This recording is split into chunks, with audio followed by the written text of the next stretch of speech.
Welcome to the Heart's Haven. Let the story begin. A poor girl returns a wallet to a millionaire. What he sees shocks him. The wallet slipped without a sound. On a busy Manhattan sidewalk, where footsteps never pause and eyes rarely meet, it fell from the tailored coat of Daniel Carter, a man whose time was worth more than most people's yearly salaries. The leather hit the concrete softly, unnoticed by the world rushing past him, but not by her. A small figure stood near a newspaper stand, her shoes worn at the edges, her coat a size too thin for the early winter chill. Emily Brooks couldn't have been more than 8. She watched the wallet for a second, then looked at the man walking away. She didn't run immediately, because for a brief moment, just one, she hesitated. Inside that wallet could be everything she hadn't had in days: a warm meal, a night somewhere safe, maybe even a little relief from the kind of quiet hunger that doesn't make noise, but never leaves.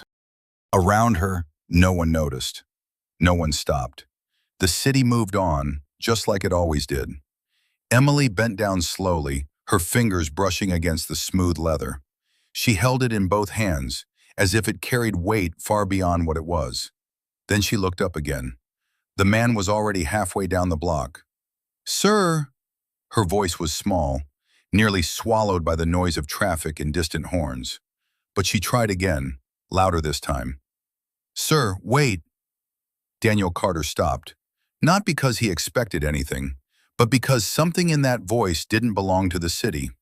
He turned, just slightly, his expression already guarded, already distant. His eyes scanned quickly, calculating, cautious. And then he saw her, a little girl, standing there with his wallet held tightly against her chest, as if she was protecting it. For a second, neither of them moved. The distance between them wasn't far, maybe 30 feet, but it felt like two entirely different worlds standing face to face. Daniel walked back, slow, measured steps, his gaze fixed not on her, but on the wallet. When he reached her, he didn't smile, didn't thank her. He simply extended his hand. Emily placed the wallet into it carefully, almost gently, like it didn't belong to her even for a second. "I think you dropped this," she said. Her voice was steady, clear, too steady for a child her age. Daniel opened the wallet immediately, not out of relief, but out of habit. Cards, cash, everything in place, nothing missing. He paused, and for the first time, he looked at her, really looked. And something about that moment, something small, quiet, and completely unexpected, didn't feel normal anymore. Daniel Carter had built his life on precision. Nothing slipped through his fingers. Not deals, not numbers, not people, and certainly not mistakes. He closed the wallet with a quiet snap, his thumb pressing against the edge as if confirming reality itself. Everything was exactly where it should be. The cash, the cards, even the folded receipt he had shoved in that morning without thinking. Untouched. That should have been the end of it. A simple exchange, a minor inconvenience corrected. But something did not move forward. It stayed, right there in the space between him and the girl. "You followed me for this?" he asked, his voice calm but edged with disbelief. Emily nodded.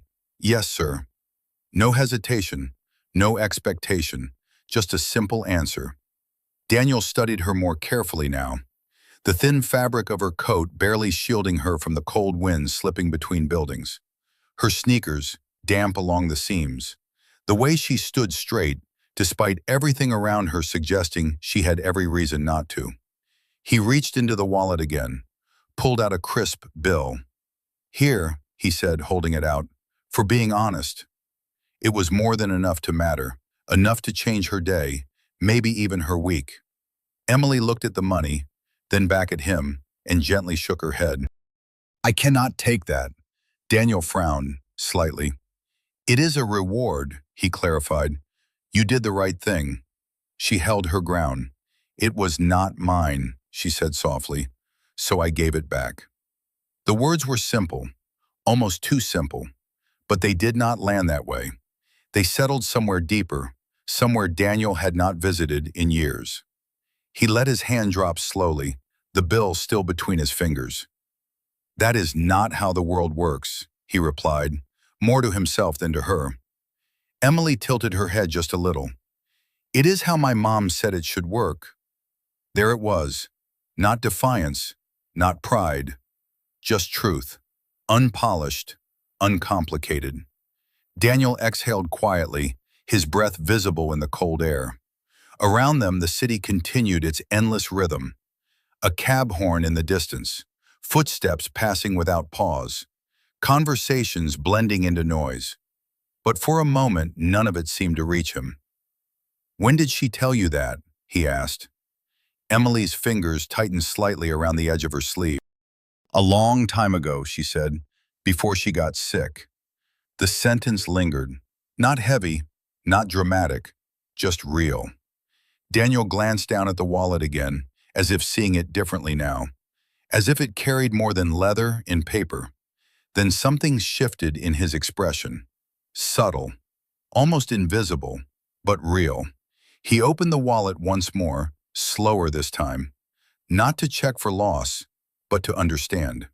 And as his fingers moved past the cards, something small caught his attention. A thin fold of paper, tucked into a corner he did not remember using. He paused, his brow furrowed slightly. That had not been there before. Or had it? Carefully, he slid the paper free. The edges were worn, soft from being handled more than once. And for reasons he could not explain, his pulse changed.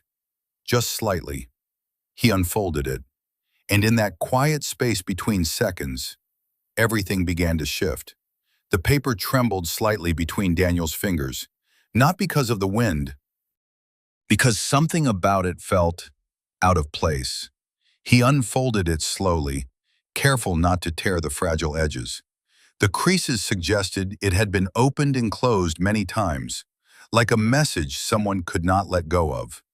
Inside, the handwriting was small, careful, uneven in places, but deliberate. Daniel read it once, then again. "Return what is not yours. That is how you stay human." He froze. Not outwardly, not in a way anyone passing by would notice, but inside something stopped. The words were simple, almost childlike, the kind of sentence most people would read and forget in seconds. But Daniel did not forget, because he had never seen this before. He knew every inch of that wallet, every card slot, every folded receipt, every habit that came with it. And that piece of paper did not belong there. Slowly he lowered it. His eyes moved almost involuntarily back to Emily. She was watching him now. Not nervously, not proudly, just quietly, as if she already knew what he had read. "Did you put this in here?" he asked. His voice was different this time, less certain. Emily hesitated, only for a moment, then she nodded. "Yes, sir." Daniel blinked. "You went through my wallet?" There was no anger in the question, only confusion. Emily shook her head quickly. "I was making sure it was yours," she said. "There was no name on the outside." Her explanation was careful, respectful, measured beyond her years. "And the note?" he asked. Emily looked down at her hands, then back up again. "My mom used to write that," she said softly. "She said if you ever find something that is not yours, you should return it before you forget who you are." Daniel felt something shift again. Not sharp, not sudden, but steady, like a door he did not know existed, slowly opening. "You carry that with you?" he asked. Emily nodded. "I write it sometimes," she added, "so I do not forget either." The city noise seemed to fade just a little. Daniel looked back at the paper. The letters were not perfect. Some leaned too far to the left. Others pressed too hard into the page. But the message was clear. And for the first time in a long time, it felt like it was meant for him. He glanced at Emily again, studying her more closely now. Not her clothes, not the signs of hardship that had been obvious from the beginning. But her eyes, clear, steady, unapologetically honest. "How long have you been out here today?" he asked. Emily shrugged slightly. "Since this morning." Daniel checked his watch out of habit. It was past 3 in the afternoon. The temperature had dropped nearly 10 degrees since noon. "You have not eaten?" he asked. She hesitated again, then shook her head. "It is okay," she said quickly. "I was not looking for anything." That answer landed harder than anything else. Not because of what she said, but because of what she did not ask for. Daniel looked down at the bill still in his hand, then back at her. For the first time, the money felt insufficient, almost meaningless. He folded the paper carefully and placed it back into the wallet, exactly where he had found it.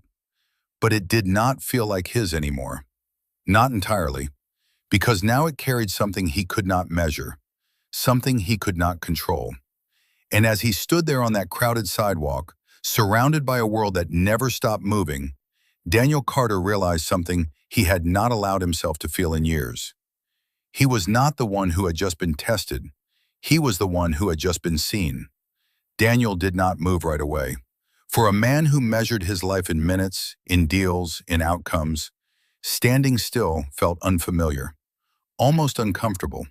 He slipped the wallet back into his coat pocket, slower than before, as if the motion itself required thought now. His eyes lingered on Emily, who had already begun to shift her weight slightly, as though preparing to leave. Not expecting anything more, not waiting. That, more than anything, unsettled him. "Wait," he said. The word came out softer than he intended. Emily paused. She turned back, her expression calm, patient, as if she had learned long ago not to assume what came next. Daniel glanced briefly at the street, then back at her. "There is a café on the corner," he said, nodding toward the intersection half a block away. "It is warmer inside." He did not phrase it as an offer. He did not say please, but something in his tone had changed. Emily followed his gaze. Through the glass windows, warm light spilled onto the sidewalk.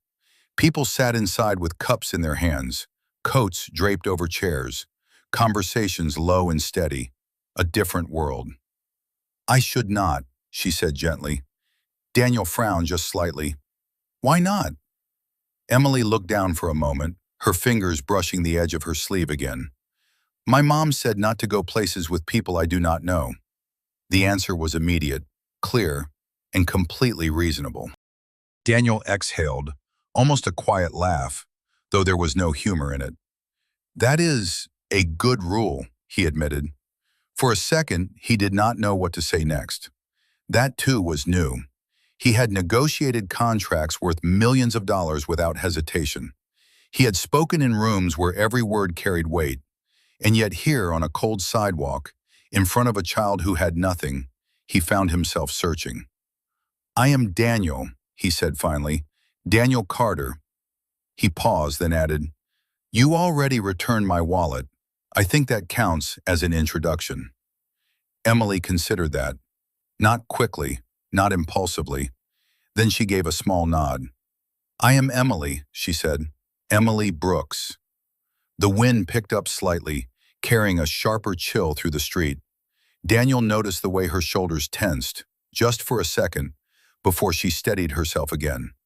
He looked back toward the cafe, then at her. "We can sit by the window," he said. "You can see the street the whole time. If you want to leave, you can." He did not step closer, did not reach out. He simply stood there, leaving the choice entirely with her. Emily looked at him, really looked this time, not at his coat, not at the polished shoes or the watch that caught the light, but at his face. Something in it had changed. The sharp edges had softened, just enough. "Just for a little while?" she asked. Daniel nodded. "Just for a little while." She hesitated one more second, then stepped forward. Together they walked toward the cafe, the distance between them no longer 30 feet, no longer two separate worlds, but something quieter, something beginning. As they reached the door, Daniel pulled it open, the warmth from inside wrapping around them instantly. The smell of coffee and baked bread filled the air, steady and comforting. Emily stepped in first, carefully, as if entering a place she had not been invited to in a long time. Daniel followed, and for the first time in years, he did not check his watch. He did not look at his phone. He simply closed the door behind him and stayed. The cafe was quiet in that late afternoon way, where conversations softened and time seemed to stretch just a little longer than usual. Daniel chose a table by the window, just like he said he would. Emily sat across from him, her hands resting neatly in her lap, her eyes occasionally drifting to the street outside, as if reminding herself she could leave whenever she wanted. A server approached, offering a polite smile. "What can I get for you?" Daniel did not hesitate this time. "2 hot chocolates," he said, then glanced at Emily. "And something warm to eat." He paused, unsure. Emily noticed. "A grilled cheese is okay," she said softly, "if that is not too much." Daniel nodded. "That is perfect." When the server walked away, silence settled between them again. But it did not feel uncomfortable, not like the silence Daniel was used to. This one felt alive. He leaned back slightly, studying her. "You said your mother taught you that rule," he began, "about returning things." Emily nodded. "She said it was easy to forget who you are," she explained, "especially when things get hard." Daniel's gaze dropped briefly to the table. Hard. That word had always meant something different to him. Deadlines, expectations, pressure. But not this. Not what sat across from him now. "In writing it down helps you remember?" he asked. Emily gave a small smile. "It makes it real," she said, "like you cannot pretend you did not know better." Daniel let out a slow breath. That sentence stayed with him, because somewhere deep beneath the structure he had built his life on, he recognized something uncomfortable. Not that he had forgotten the rule, but that he had chosen not to follow it, in ways that did not fit neatly into rules. The drinks arrived first, warm cups placed gently in front of them, steam rising in soft curls. Emily wrapped her hands around hers immediately, her fingers relaxing as the heat settled in. She did not drink right away, just held it, as if the warmth itself mattered more than anything inside. Daniel watched that. Then, almost without thinking, he reached into his coat and pulled out his wallet again. He opened it, carefully. The folded note was still there, exactly where he had placed it.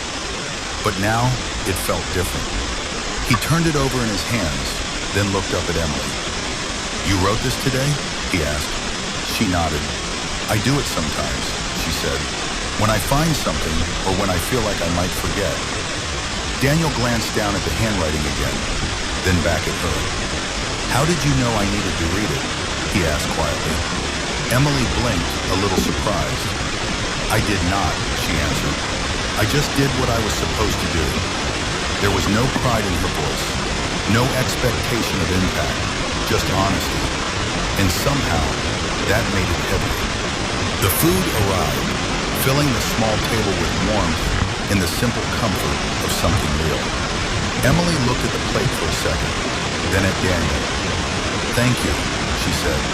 2 words, simple, but this time Daniel did not miss them. He nodded once. "You are welcome." And for the first time in a long time, those words felt like they actually meant something. Emily did not rush. She ate slowly, carefully, as if each bite mattered more than the next. Not out of hunger alone, but out of habit. The kind of habit that came from learning not to assume there would always be more. Daniel noticed that. He noticed everything now. The way she kept her elbows close to her sides. The way she glanced at the door every few minutes. The way she paused between sips of hot chocolate, letting the warmth settle before taking another. Nothing about her movements was careless. Nothing was taken for granted. "You can take your time," Daniel said quietly. Emily looked up, a little surprised. "I am not in a hurry." She nodded, but still, she did not speed up. Because for her, this was already more than enough. Outside, the light had begun to fade. The sky shifted into that early evening gray where the city lights slowly took over. Inside, the cafe grew warmer, softer, as more people settled in from the cold. Daniel leaned forward slightly, resting his hands on the table. "Where do you go after this?" he asked. The question was simple, but it carried something heavier beneath it. Emily's fingers tightened around her cup. "I usually stay near the library," she said. "They let people sit inside until it closes." Daniel felt a quiet weight settle in his chest. "And after it closes?" Emily hesitated, then she offered a small shrug. "I find somewhere that is not too cold." She said it like it was a normal answer, like it did not require concern. Daniel looked down at the table, his jaw tightening just slightly. For years, he had believed he understood what it meant to have nothing. But sitting here now, across from a child who spoke about the night like it was something to manage rather than fear, he realized he had been wrong. He reached for his wallet again, almost instinctively. But this time, he did not open it. He simply held it, feeling the shape of it in his hand, the weight, the reminder. "Emily," he said slowly, choosing his words with more care than he was used to. She looked up. "What do you want?" The question caught her off guard, not because it was difficult, but because it was rare. She blinked once, thinking. "I want to go back to school," she said finally. "My mom said I was good at reading." Her voice softened at the last word, not breaking, just remembering. Daniel nodded, almost to himself. School. Such a simple thing. Something he had never had to think twice about. He leaned back slightly, his gaze drifting to the window, where reflections of the cafe lights blurred against the darkening street. Then he looked at her again, and this time there was no distance in his expression, no calculation, only a quiet decision forming beneath the surface. "You should be in school," he said, not as an opinion, but as a truth. Emily gave a small, uncertain smile. "I know." There was no bitterness in it, no complaint, just acceptance. Daniel exhaled slowly. For the first time in a long time, he was not thinking about what made sense. He was thinking about what mattered. And the difference between those two things had never felt clearer. The moment did not break loudly, it shifted, quietly, almost invisibly. Daniel sat there looking at Emily, the words still lingering between them. "You should be in school." It sounded simple, obvious, but in his world nothing moved without structure, without contracts, without systems in place to justify every decision. And this did not fit into any of that. His phone buzzed, sharp, sudden, familiar. The sound cut through the warmth of the cafe like a reminder of everything waiting outside these walls. Daniel glanced down. 3 missed calls. One message from his assistant, urgent. He already knew what it meant. A deal, a meeting, something time-sensitive, something important, the kind of thing he had built his entire life around. He picked up the phone, paused. Emily watched him, not with expectation, not with fear, just quiet awareness, as if she had seen this moment before, in different ways, with different people. "Do you have to go?" she asked gently. There was no accusation in her voice, just a question. Daniel looked at the screen again, then at her.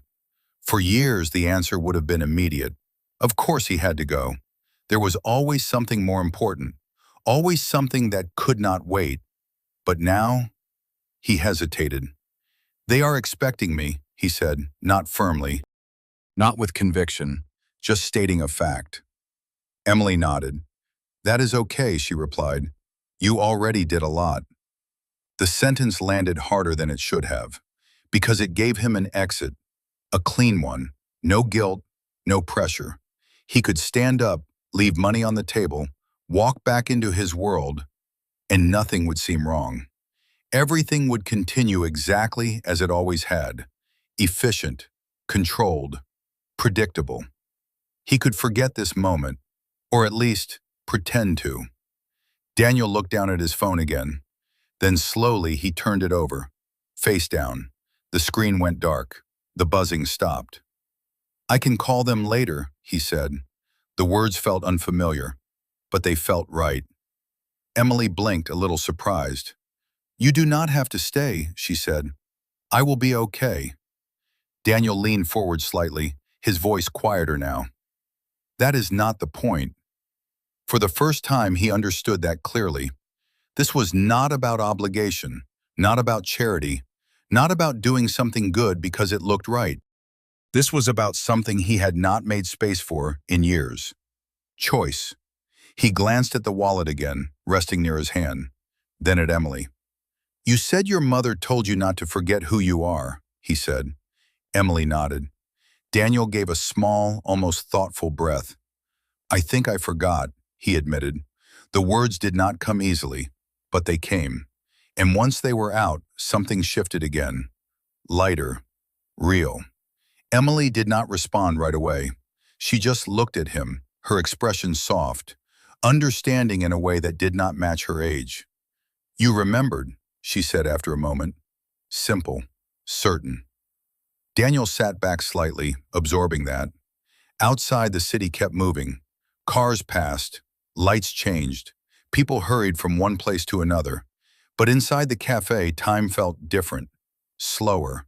And for the first time in a very long time, Daniel Carter was not thinking about what he might lose by staying. He was beginning to understand what he might lose if he left. Daniel did not reach for his phone again. He did not check the time.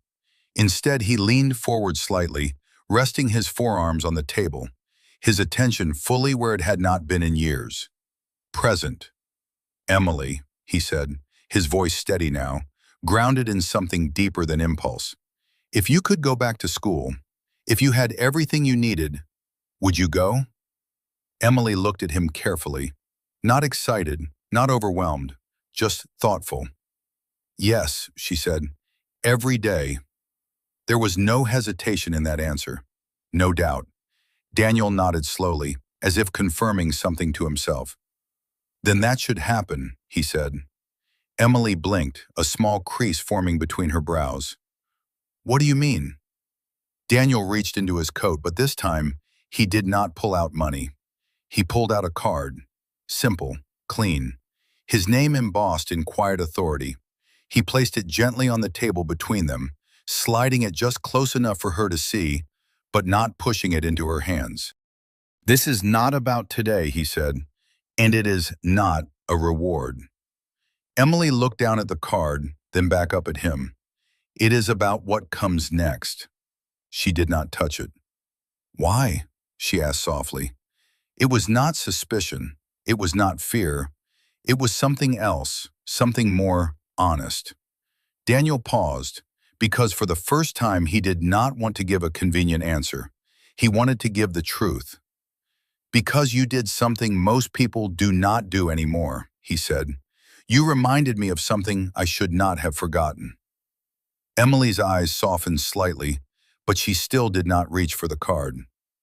"I do not want to owe you," she said. The sentence was quiet, but it carried weight. Daniel shook his head gently. "You do not," he replied. "This is not a debt." He glanced at the wallet resting beside his hand. "That was the moment," he said. "This is the result." Emily followed his gaze, then looked back at him. For a long second, neither of them spoke.